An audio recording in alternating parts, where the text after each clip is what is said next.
Hello friends, book connect पर आप सभी का स्वागत है। आज हम बात करने वाले हैं control your thoughts by Peter Hollins book के बारे में। रात के 3 बज रहे थे और सानवी अब भी नींद से कोसों दूर थी। बेड पर करवटें बदलते हुए वो छत को ऐसे देख रही थी जैसे वहां कोई जवाब छिपा हो। उसके कमरे की खिड़की से आती हल्की सी ठंडी हवा, बाहर के सन्नाटे के बीच बस उसकी तेज सांसों की आवाज गूंज रही थी। मोबाइल बार बार हाथ में लेती फिर रख देती। वो जानती थी कि नींद तो आने वाली नहीं है, पर मन भी किसी एक ख्याल पर टिकता नहीं था। ऐसा पहली बार नहीं हो रहा था। पिछले कुछ महीनों से उसकी जिंदगी जैसे किसी इनविजिबल वेट के नीचे दबती जा रही थी। ऑफिस में सब उसे सॉर्टेड मानते थे, एक सक्सेसफुल सॉफ्टवेयर इंजीनियर जिसकी लाइफ सेट है, मगर अंदर ही अंदर सानवी खुद को टूटता महसूस कर रही थी। तू ओवरथिंक करती है, उसकी दोस्त प्रिया अक्सर कहती थी जब वो अपने डर, एंजाइटी और बेवजह की चिंता के बारे में बताती। शायद मैं ही प्रॉब्लम हूं। ये ख्याल अब उसके जहन में इतनी बार घूम चुका था कि सच लगने लगा था। और आज की रात अलग थी। सानवी को लग रहा था जैसे उसका दिमाग उसके ही खिलाफ हो गया हो। एक छोटी सी बात, क्लाइंट कॉल पर मैनेजर का टोन थोड़ा टेढ़ा था, और बस सारा दिन वो इसी बात को चबाने वाली चबान की तरह चबाती रही। हर शब्द को विभाजित किया, हर वाक्य को डिकोड करने की कोशिश की, फिर खुद को दोषी ठहराया। और अब रात के सन्नाटे में वही आवाज उसके अंदर गूंज रही थी, तू कभी इनफ नहीं होगी। उसने उठकर पानी पिया और कमरे के कोने में रखी अपनी डायरी उठाई। कॉलेज के दिनों से ही उसे लिखने का शौक था, लेकिन अब ये उसके माइंड डंप की जगह बन चुकी थी, जहां वो अपने डर, सोच और गिल्ट को उतार देती थी।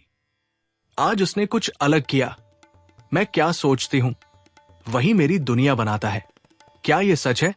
उसने पहला सवाल खुद से पूछा। वो कुछ देर तक बस कलम को घूरती रही, फिर धीरे धीरे लिखना शुरू किया। आज मैंने पूरे दिन खुद को जज किया। एक कॉल पर हुई बातचीत में शायद कुछ भी अनयूजुअल नहीं था, लेकिन मेरा माइंड बार बार वही रिवाइंड करता रहा। मैंने खुद को बेकार, कमजोर और फेलियर मान लिया। क्यों? क्योंकि मेरे दिमाग ने वही स्टोरी सुनाई जो वो हर बार सुनाता है। उसका हाथ रुक गया। वो जान गई थी कि ये सिर्फ एक्सटर्नल इवेंट्स नहीं थे जो उसे हिला रहे थे। ये उसके अपने थॉट्स थे, उसके खुद के बनाए हुए स्टैंडर्ड्स, फियर्स और डाउट्स। अगर मेरे थॉट्स ही मेरी रियलिटी बना रहे हैं, उसने सोचा, तो क्या मैं अपनी रियलिटी बदल सकती हूं? वो पहली बार अपने ही सोचने के तरीके को ऑब्जर्व कर रही थी, जैसे किसी और की कहानी पढ़ रही हो। हर बार जब वो खुद को क्रिटिसाइज करती थी, तो वो एक पुराने बिलीफ को दोहराती थी जो शायद बचपन में बना था, कि उसे प्रूव करना पड़ेगा कि वो वर्थ इट है, कि बिना परफेक्शन के वो कुछ भी नहीं। लेकिन क्या हर थॉट सच होता है? उसने अपने बचपन की एक मेमोरी याद की, जब उसकी टीचर ने कहा था, सानवी तुम बहुत स्लो हो, फोकस किया करो। उस दिन के बाद से उसने खुद से ये मान लिया था कि वो तेज नहीं है, कि उसे हर बार खुद को ज्यादा पुश करना होगा, तभी वो किसी लायक बनेगी। उसने डायरी में लिखा, थॉट्स ट्रुथ नहीं होते, वो बस पर्सपेक्टिव होते हैं। मैं जिन स्टोरीज को दोहराती हूं वही मेरी आइडेंटिटी बन जाती है, पर मैं वो स्टोरीज बदल सकती हूं। वो पहली बार खुद को ऑब्जर्वर की तरह देख रही थी, जैसे कोई साइंटिस्ट अपने लैब में एक्सपेरिमेंट कर रहा हो। और इस ऑब्जर्वेशन में उसे अपनी पावर दिखी। दिन भर की चिंता, अपने ऊपर उठे सवाल और दूसरों की राय, सब कुछ उसने इतने सालों से ट्रुथ मान लिया था। लेकिन आज उसे पहली बार यह एहसास हुआ कि हर थॉट को मान लेना जरूरी नहीं होता। उसने धीरे से डायरी बंद की और कमरे की खिड़की खोल दी। बाहर आसमान अब हल्का नीला होने लगा था। एक नई सुबह आ रही थी। उसने मन ही मन कहा, अब मैं हर थॉट पर भरोसा नहीं करूंगी। मैं पहले देखूंगी कि ये मेरे लिए काम करता है या नहीं। उसने एक लंबी सांस ली।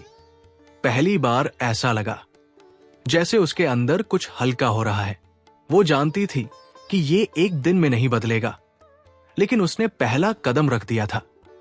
अपने थॉट पैटर्न्स को रिकॉग्नाइज करना, ये शुरुआत थी।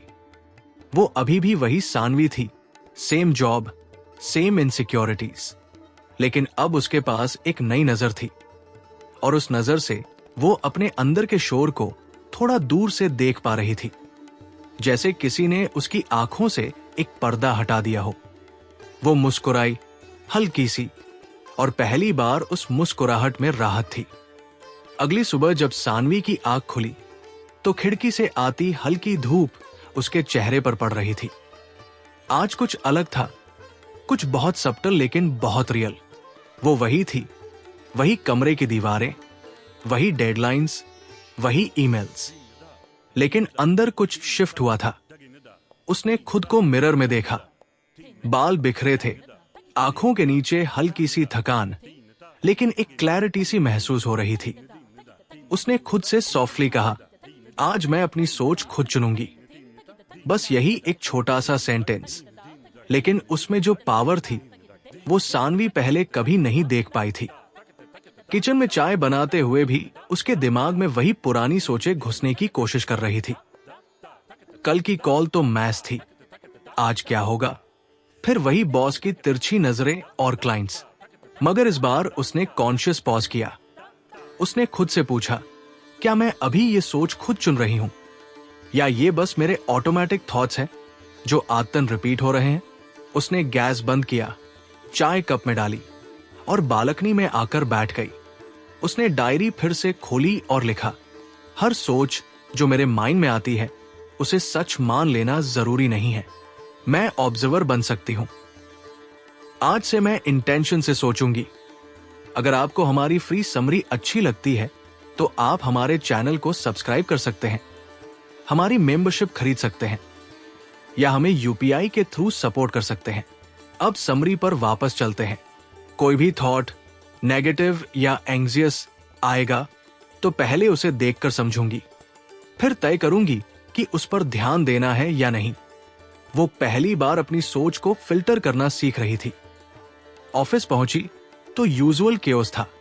स्लैक पर पिंग्स की बौछार, मीटिंग रिमाइंडर्स और वही मंडे की डेडलाइन प्रेशर। पहले की सानवी इस सब में घबराकर खुद को यूजलेस महसूस करने लगती, लेकिन आज उसने एक डीप ब्रीथ ली और सोचा, ओके, प्रेशर है, लेकिन मैं कैसे रिस्पॉन्स करूं, वो मेरी चॉइस है। एक टास्क में वो अटक गई। पहले जैसी आदत होती तो वो खुद से कहती, तुझसे नहीं होगा, तू डम है। लेकिन आज उसने खुद को टोक दिया, जैसे कोई स्ट्रॉन्ग इनर वॉइस अचानक उभर आई हो। रुक, क्या मैं फिर से वही पुरानी सोच दोहरा रही हूं? क्या मैं ये सोच कॉन्शियसली चुन रही हूं? नहीं, तो अब नई सोच ट्राई करते हैं। मैं सीख सकती हूं। उसने उस टास्क को छोटे हिस्सों में तोड़ा, खुद को समझाया कि परफेक्शन जरूरी नहीं है, प्रोग्रेस है, और धीरे धीरे काम आगे बढ़ा। शाम को जब प्रिया से मिली तो उसने नोट किया कि सानवी पहले से ज्यादा ग्राउंडेड लग रही थी। तेरे चेहरे पर आज स्ट्रेस कम लग रहा है, प्रिया ने कहा। सानवी ने हंसते हुए कहा, आज पहली बार मैंने अपने थॉट से लड़ाई नहीं की, बस उन्हें चुना।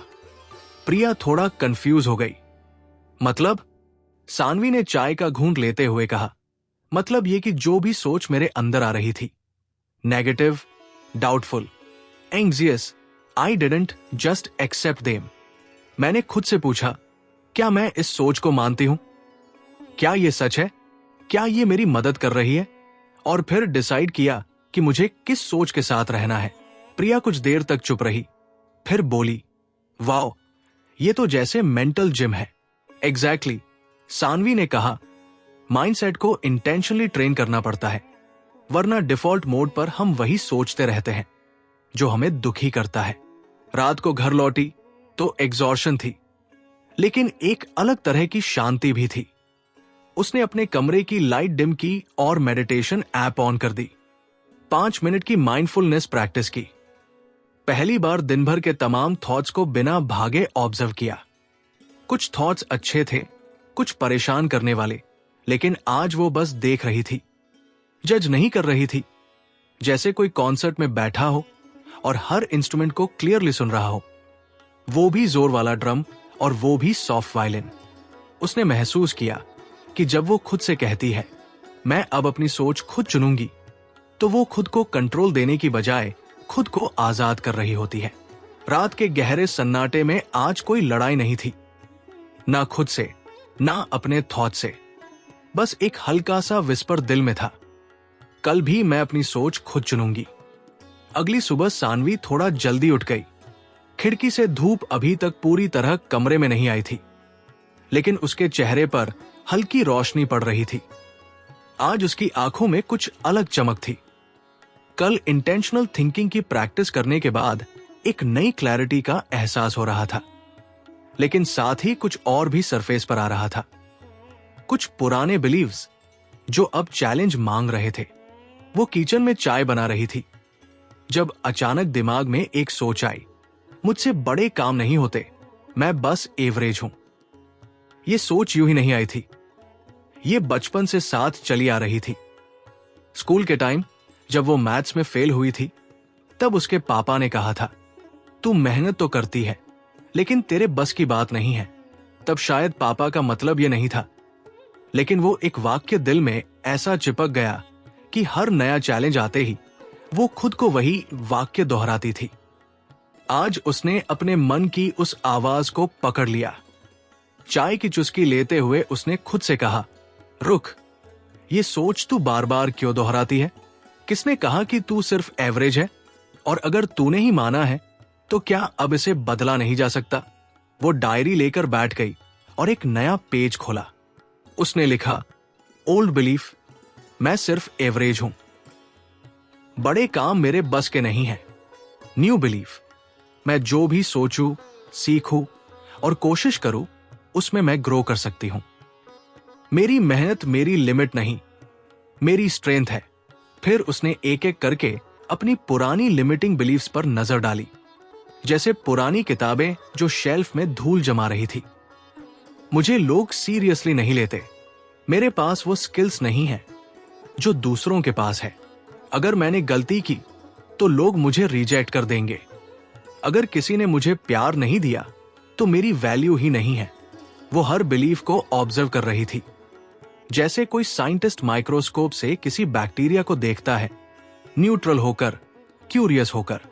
फिर उसने एक एक बिलीफ को रिफ्रेम करना शुरू किया, पुराने ढांचे को तोड़कर नए एम्पावरिंग स्टेटमेंट्स बनाना, जैसे माइंड के पुराने कमरों में नई खिड़कियां खोलना। मुझे लोग सीरियसली नहीं लेते, अगर मैं खुद को सीरियसली लूंगी तो बाकी भी लेंगे। मेरे काम की क्वालिटी मेरी रिस्पेक्ट डिफाइन करेगी। मेरे पास वो स्किल्स नहीं है जो दूसरों के पास है। मेरे पास मेरी यूनिक स्ट्रेंथ्स है और बाकी स्किल्स सीखी जा सकती है। अगर मैंने गलती की तो लोग रिजेक्ट कर देंगे। गलतियां ग्रोथ का हिस्सा है। जो लोग गलती पर जज करें वो मेरे ग्रोथ के लायक नहीं है। उसने एक डीप ब्रीथ ली और पहली बार ऐसा लगा कि वो अपनी ही सोच की दीवारों को गिरा रही है।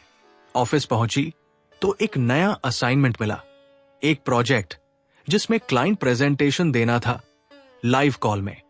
कुछ महीने पहले सानवी बिना सोचे स्ट्रेट मना कर देती, लेकिन आज उसने पॉज किया और फिर सोचा, क्या मेरी पुरानी बिलीफ मुझसे प्रेजेंटेशन नहीं होता अभी भी सच है?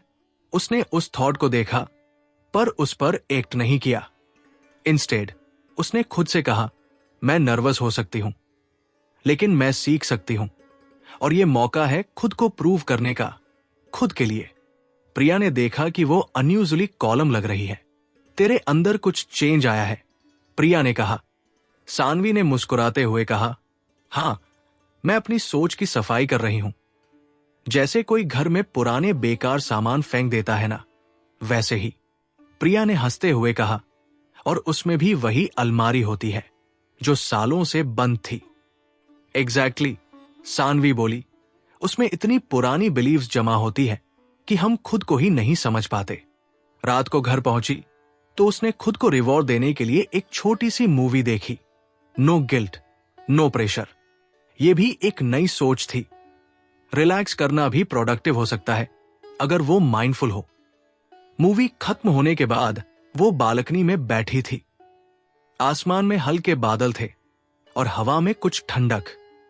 उसने खुद से सॉफ्टली कहा, मैं अब अपने बिलीव्स को चुन रही हूं, जो मुझे आगे बढ़ाए, जो मुझे रोके, उन्हें मैं ऑब्जर्व करूंगी, समझूंगी और छोड़ दूंगी।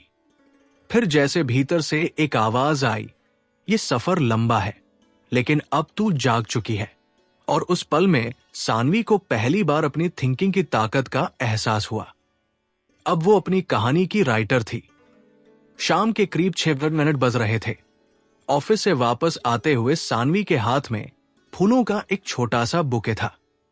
उसकी मम्मी की तबीयत थोड़ी नाजुक चल रही थी और उसने सोचा कुछ चीयरफुल लाना अच्छा रहेगा। लेकिन घर में घुसते ही माहौल कुछ अलग था।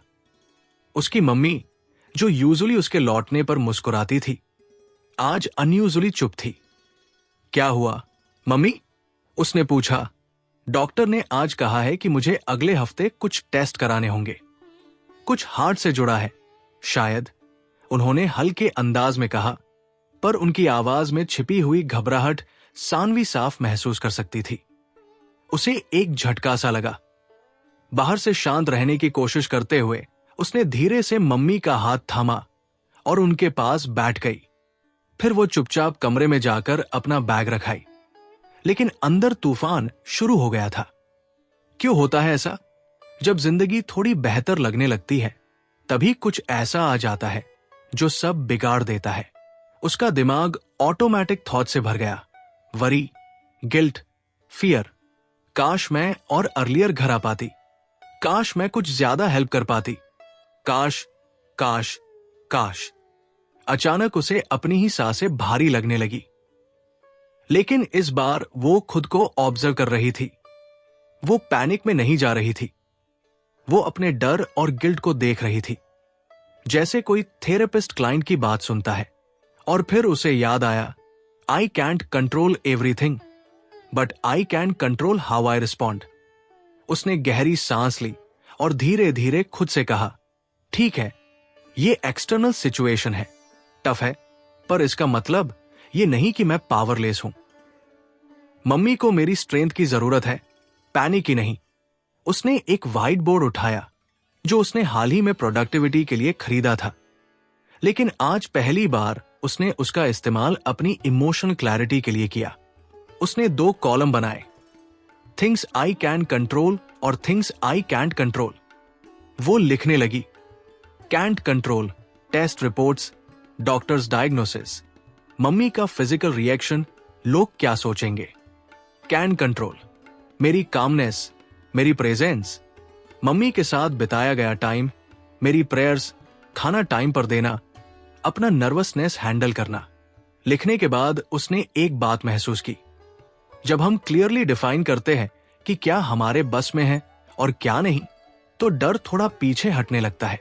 रात को मम्मी सो गई, लेकिन सानवी जागती रही। उसने बालकनी में बैठकर खुद से एक और सवाल पूछा, क्या मैं अपनी माइंडसेट की जिम्मेदारी ले रही हूं या बस रिएक्शंस दे रही हूं सिचुएशंस के हिसाब से? और यही सवाल उसके माइंड में घंटों घूमता रहा। उसी वक्त उसे कॉलेज की एक इंसिडेंट याद आई, जब ग्रुप प्रेजेंटेशन के दौरान उसका बेस्ट फ्रेंड रवि ने सारी क्रेडिट खुद ले ली थी। सानवी ने कुछ नहीं कहा था, बस हर्ट हुई थी, चुप रही थी। और तब से उसके मन में बिलीव बन गया था, लोग तुम्हारे एफर्ट्स नहीं देखते। उस दिन के बाद से उसने कितनी बार खुद को पीछे खींचा होगा। किसी ने कुछ कहा तो चुप रह जाना, किसी ने इग्नोर किया तो खुद को ही ब्लेम करना। लेकिन आज पहली बार उसने वो पुरानी चुप्पी तोड़ी अपने मन के सामने। अगर मैं हर सिचुएशन में दूसरों की गलतियों को जिम्मेदार मानती रहूं तो अपनी ग्रोथ का क्या होगा? उसने खुद को मिरर में देखा और सॉफ्टली कहा, अब से मेरी सोच मेरी जिम्मेदारी है, चाहे कोई सपोर्ट करे या नहीं, चाहे लोग समझे या नहीं। अगले दिन जब वो मम्मी के साथ हॉस्पिटल गई तो वो जरा भी परेशान नहीं लग रही थी। उसने मम्मी के हाथों को पकड़ा और कहा, हम दोनों एक टीम है और ये सिर्फ एक फेज है, ये बीत जाएगा। मम्मी ने सिर हिलाया और हल्के से मुस्कुराई। रास्ते में उसे प्रियंका का कॉल आया। प्रियंका उसकी कोलीग थी जो अक्सर कंप्लेन करती रहती थी। कंपनी पॉलिसीज, वर्कलोड, बॉस की एटीट्यूड, हर चीज से। आज भी वही हुआ। सानवी ने ध्यान से सुना, लेकिन आज उसने रिस्पॉन्ड अलग तरीके से किया। प्रियंका, देख, ये सब सच है कि कुछ चीजें हमारे हाथ में नहीं होती, लेकिन अगर हम हर दिन ये सोचकर उठें कि आज फिर टॉर्चर होगा, तो अपने माइंड के साथ खुद ही इनजस्टिस कर रहे हैं। प्रियंका थोड़ी चौंकी।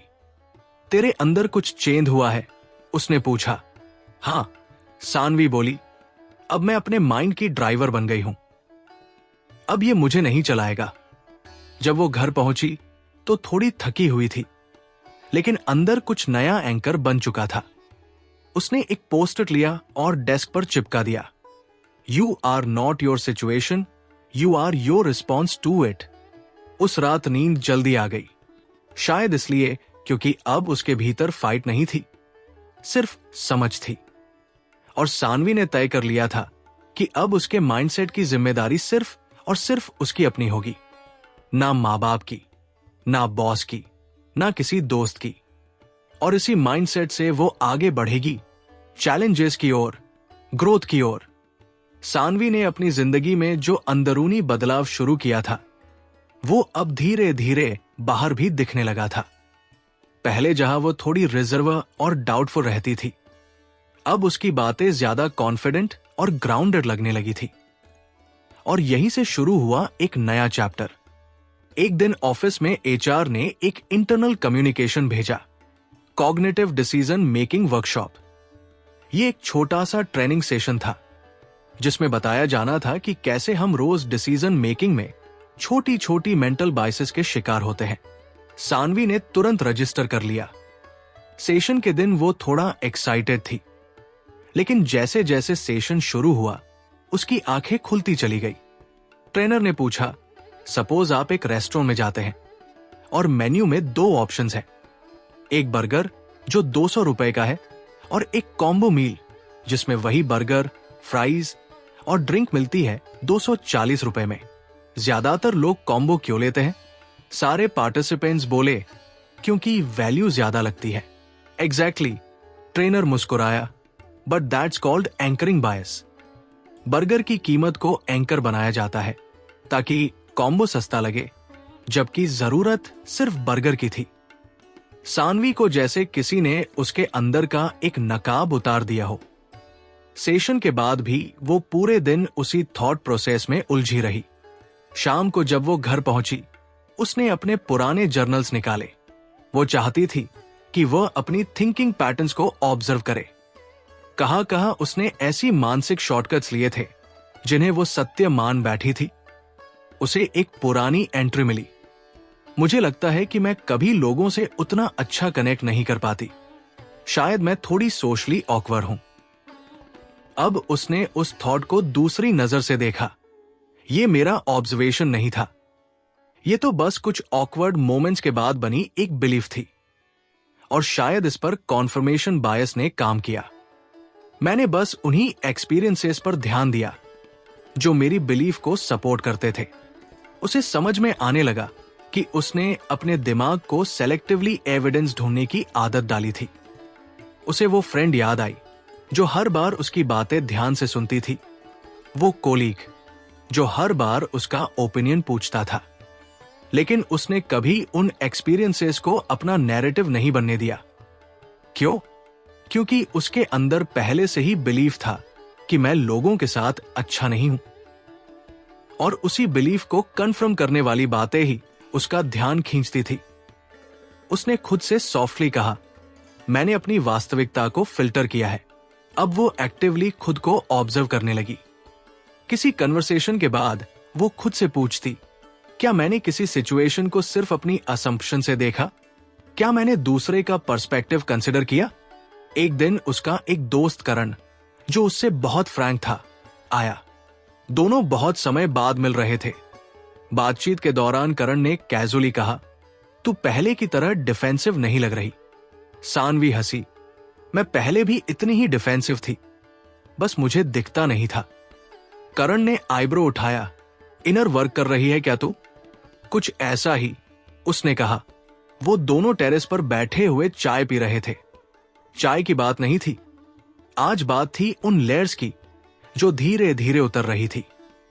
करण ने अचानक पूछा, तूने कभी नोटिस किया है कि तू हमेशा दूसरों की मदद करने से पहले खुद की कैपेबिलिटीज पर डाउट करती है? सानवी थोड़ी चुप हुई, फिर बोली, हाँ, शायद सेल्फ सर्विंग बायस की वजह से। मैं जब कुछ अचीव करती हूं तो कहती हूं सिर्फ किस्मत थी, और जब कोई गलती होती है तो खुद को ब्लेम करती हूं। करण ने सिर हिलाया। काफी ब्रूटल है अपना माइंड। हाँ, वो दोनों हंसे। रात को सानवी ने एक नया एक्सपेरिमेंट शुरू किया। हर रात वो 3 सवाल खुद से पूछती। 1, आज मैंने कौन सी बात बिना प्रूफ के मान ली? 2, क्या मैंने कोई असम्पशन की जो शायद गलत हो सकती है? 3, क्या मैंने किसी के बिहेवियर को सिर्फ अपने लेंस से देखा? कुछ ही दिनों में पैटर्न साफ दिखने लगे। उसे समझ में आने लगा कि वो जिंदगी भर खुद को एक ऐसे फिल्टर से देखती आई थी जो पूरी तरह से उसके बचपन, सोसाइटी और पास्ट एक्सपीरियंसेस से बना था। जैसे जब स्कूल में मैथ टीचर ने कहा था, तुमसे ये सब्जेक्ट नहीं होगा, तो उसने मान लिया था कि वो नंबर्स के लिए बनी ही नहीं है। जब उसके एक एक्स ने कहा था, तू ओवरथिंक करती है, तो उसने उसे पर्सनालिटी का हिस्सा बना लिया। पर अब उसे क्लैरिटी मिल रही थी। ये सब सच नहीं था, ये सब सीखा हुआ था, कंडीशन था। एक दिन जब ऑफिस में एक जूनियर ने उससे कोई काम पूछने में हेजिटेशन दिखाई, तो सानवी ने महसूस किया कि पहले की तरह वो इस हेजिटेशन को रिस्पेक्ट की कमी नहीं समझ रही थी। इंस्टेड उसने एम्पथी से देखा, शायद वो नर्वस है, ना कि डिसरिस्पेक्टफुल। वो स्मॉल शिफ्ट जो उसके थॉट्स में आया था, वही उसकी ग्रोथ का असली साइन था। अब वो हर थॉट को फेस वैल्यू पर नहीं लेती थी। वो उसे स्कैन करती, समझती और फिर डिसाइड करती कि उस पर एक्शन लेना है या नहीं। वो जानती थी हर थॉट सच नहीं होता, हर रिएक्शन जेन्युइन नहीं होता और हर पर्सपेक्टिव एब्सोल्यूट नहीं होता। उसने धीरे धीरे अपने आसपास के लोगों से भी ये कन्वर्सेशन शुरू की। कभी अपनी टीम के साथ, कभी अपनी मम्मी के साथ और कभी कभी खुद से। हम सब बायसेस से भरे हैं, वो खुद से कहती। लेकिन अवेयरनेस वो टॉर्च है जो हमें अंधेरे में रास्ता दिखा सकती है। एक दिन उसने अपने लैपटॉप के वॉलपेपर पर एक लाइन लिखी, don't believe everything you think. और हर बार जब वो लैपटॉप खोलती, ये लाइन उसे रियलिटी से रिकनेक्ट करती। अब सानवी की जर्नी सिर्फ सस्टेनेबिलिटी से ग्रोथ की ओर नहीं, बल्कि क्लैरिटी की ओर बढ़ रही थी। और ये क्लैरिटी अब उस झील की तरह हो गई थी, शांत, साफ और गहरी।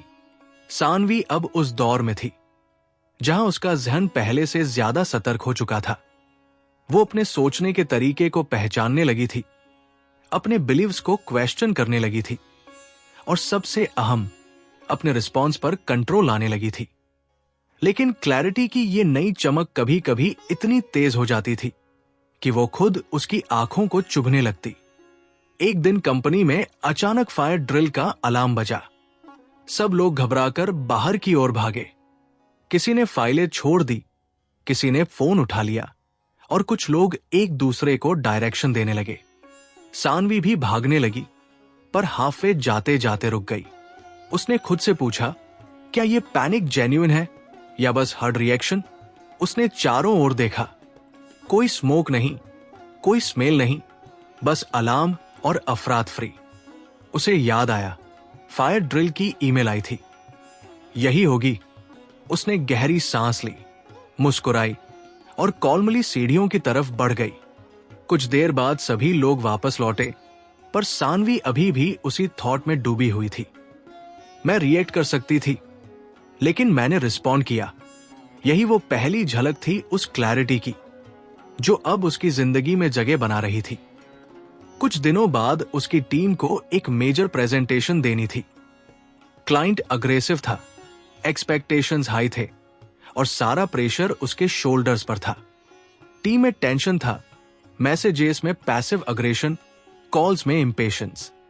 पहले की सानवी होती तो शायद रात भर जागकर खुद को जरूरत से ज्यादा पुश करती। लेकिन इस बार उसने कुछ अलग किया। उसने सबको एक मैसेज किया, let's do 15 minute silent meet. कोई बात नहीं करेगा, बस सब आंखें बंद करके बैठेंगे। पहले सब हंसे। किसी ने कहा, सानवी तू बाबा बन गई है क्या? लेकिन जब मीटिंग हुई और सबने सच में चुपचाप बैठकर कुछ मिनट बिताए तो माहौल बदल गया। किसी ने नहीं सोचा था कि साइलेंस इतना पावरफुल हो सकता है। मीटिंग के बाद उसके जूनियर आरव ने कहा, दी आज पहली बार लगा कि मेरा दिमाग रीस्टार्ट हो गया हो। सानवी मुस्कुराई। शांत रहना कोई लग्जरी नहीं है, ये सर्वाइवल टूल है। अब वो रोज इंटेंशनल ब्रेक्स लेने लगी। कभी बालकनी में खड़ी होकर बादल देखना, कभी रैंडम पार्क में जाकर बिना फोन के बैठना, कभी बस सामने बैठे किसी को गौर से ऑब्जर्व करना। एक दिन वो मेट्रो में थी। यूजुअल रश, लोग फोन में डूबे हुए, कुछ लोग फोन पर बहस कर रहे थे। उसके पास वाली सीट पर एक बुजुर्ग महिला बैठी थी जिनके हाथ कांप रहे थे, लेकिन चेहरा बिल्कुल स्थिर। सानवी ने धीरे से पूछा, सब ठीक है? महिला ने हल्की मुस्कान के साथ कहा, हाँ बेटा, आदत बना ली है कि अब कुछ भी हो रिएक्ट नहीं करती, बस बैठती हूं, ऑब्जर्व करती हूं। वक्त खुद सिखा देता है कि कब उठना है। वो वाक्य जैसे उसके मन में बैठ गया। Observe before you act. वो जानती थी कि क्लैरिटी बिना कॉलमनेस के पॉसिबल नहीं, और कॉलमनेस बिना प्रैक्टिस के नहीं आती। अब उसने खुद को ट्रेन करना शुरू किया, बिना जजमेंट के देखना, सिचुएशंस को जैसे हैं वैसे एक्सेप्ट करना। जब एक कोलीग ने उसका आइडिया मीटिंग में चुपचाप अपने नाम से प्रेजेंट कर दिया तो वो रिएक्ट नहीं हुई। पहले इंस्टिंक्ट ने कहा, कॉन्फ्रंट करो, पर उसने खुद से पूछा, क्या मैं क्लैरिटी से देख रही हूं या ईगो से? थोड़ी देर के बाद उसने उस कोलीग को कैजुअली पूछा, तूने मेरे सजेशन पर और क्या सोचा? उसने कहा, ओह सॉरी, मेंशन करना भूल गया, thanks for that idea, it work great. Saanvi ने सिर्फ मुस्कुराकर कहा, बस नेक्स्ट टाइम क्रेडिट देना मत भूलना। No drama, no fight, no emotion spiral. उसे समझ में आ गया था, हर बैटल लड़नी जरूरी नहीं होती, कुछ जगह शांति से जीती जाती है। एक दिन वीकेंड पर उसने एक साइलेंट रिट्रीट वाली वर्कशॉप ज्वाइन की। 2 दिन तक कोई फोन, कोई बातचीत नहीं, सिर्फ खुद के साथ रहना। शुरुआत में बड़ा अजीब लगा, किसी से बात ना करना, ना हंसी, ना इमोशन शेयर करना।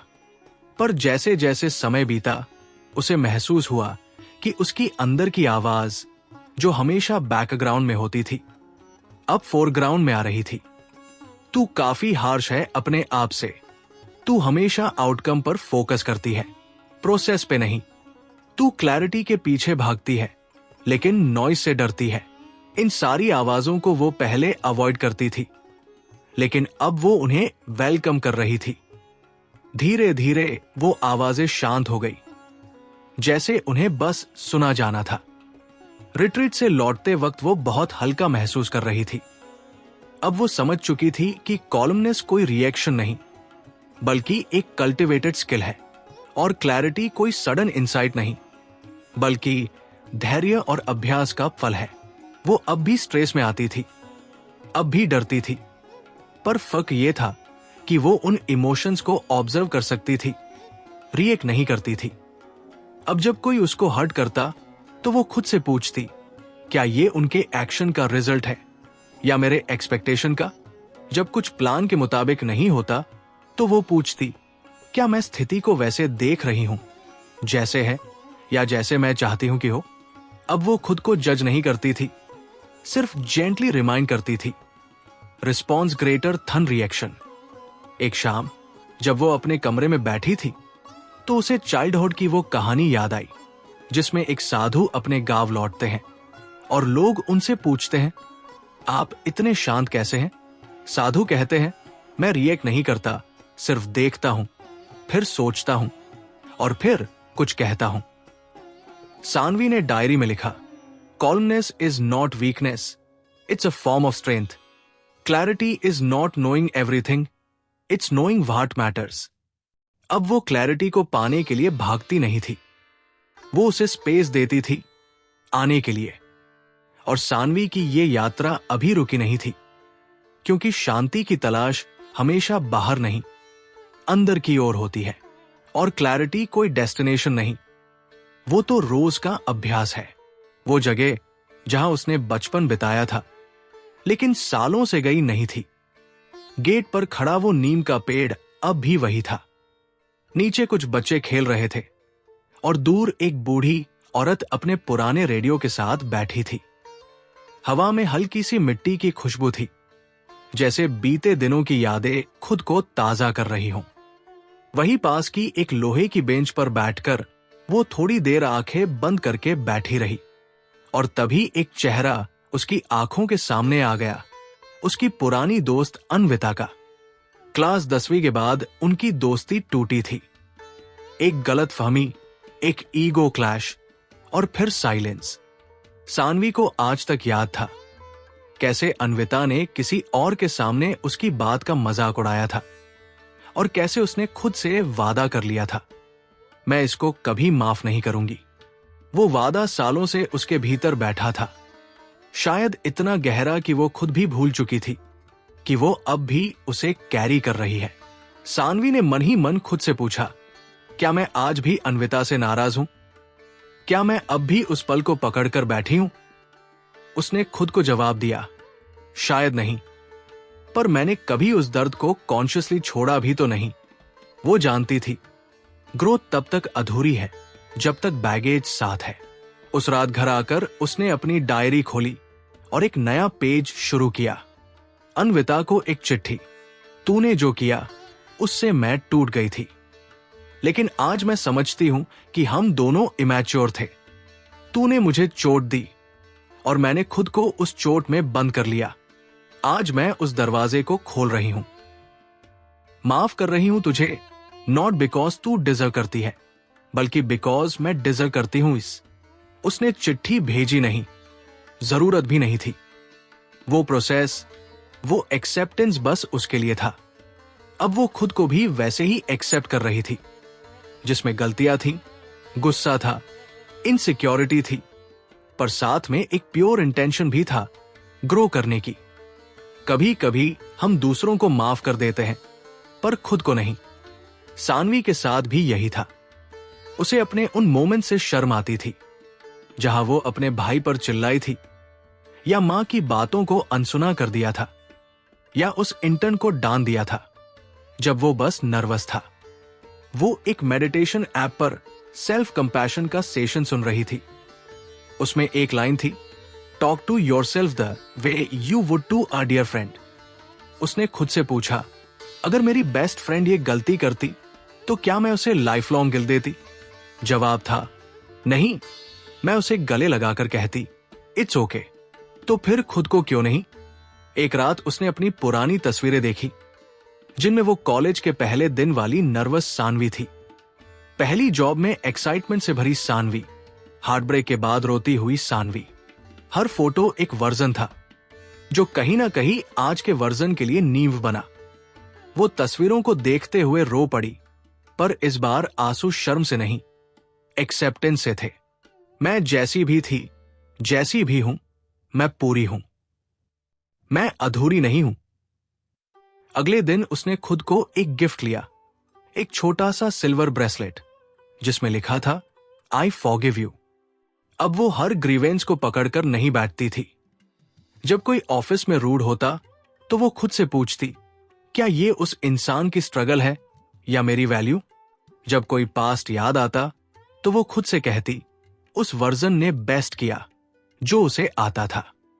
एक वीकेंड वो एक वर्कशॉप में गई। थीम थी रिलीज एंड राइज। वहां हर किसी को एक पेपर पर वो नाम लिखना था जिसे उन्होंने अब तक माफ नहीं किया। उसने 2 नाम लिखे, एक था अन्विता, दूसरा था मैं खुद। पेपर को आग में डालते वक्त उसने सिर्फ एक बात बोली, अब तुम मेरे हिस्से का वक्त नहीं ले सकते। उसे एहसास हुआ कि फॉरगिवनेस कोई फेवर नहीं है, ये सेल्फ रिस्पेक्ट है, और एक्सेप्टेंस कोई सरेंडर नहीं, ये करेज है।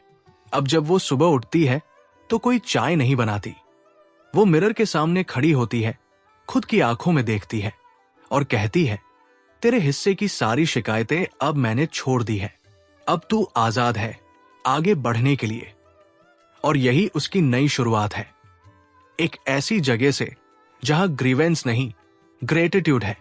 तो फ्रेंड्स, ये थी हमारी आज की बुक समरी। आपको कैसी लगी कमेंट करके जरूर बताएं। और धन्यवाद आपका समरी एंड तक सुनने के लिए। परी एंड तक